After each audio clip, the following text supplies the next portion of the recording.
Publisher of Gothamist. That's a news site about New York, and we have 10 other sites that are about other cities. The company is called Gothamist LLC. So it's hard because it's a big issue.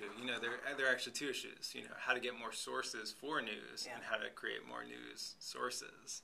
So our table is really talking about more the latter. Like creating more news sources. Jenny she likes the Awesome Foundation. It's something that she's part of. We have one in New York. It basically is like a group of people who come together, and like each of them agrees to donate a certain amount of money per month, $50 or $100. Okay.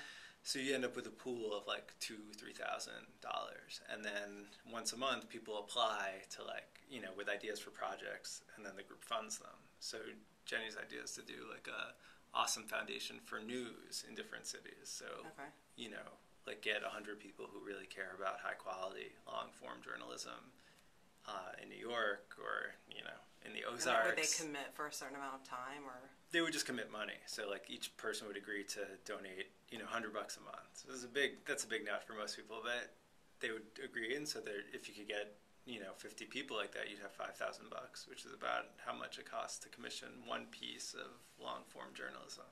So it's a little bit like Spot Us, but you're kind of raising the money first and then... Right. Which is kind of cool. Yeah, no, I think Dave accurately described it as the reverse Spot Us model. That would be cool. So that's basically what Jenny's talking about, starting something like the Awesome Foundation, but for journalism. It's always nice to meet the younger people, working on the different, journalism startups, the new ideas. I'm always, trying to come up with new ideas, new technologies, things that either we can use to save money or to extend our reach, right? And so, there are some people here from big organizations, so they have a different tool set. So I'm always trying to ask, what do you guys use to do this? Because sometimes that gives me ideas for stuff we can do.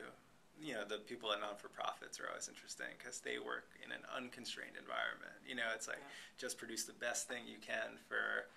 it doesn't really matter how much money it costs, and that's great. I mean, we need more of that. And then there are a few people like me who are just, capitalists who have to, every idea I have to pay for myself. Yeah. And, so there's that tempers my idealism with, practicality. And, so I like talking to other people like me. It's how did you solve this problem, with this small amount of money you had?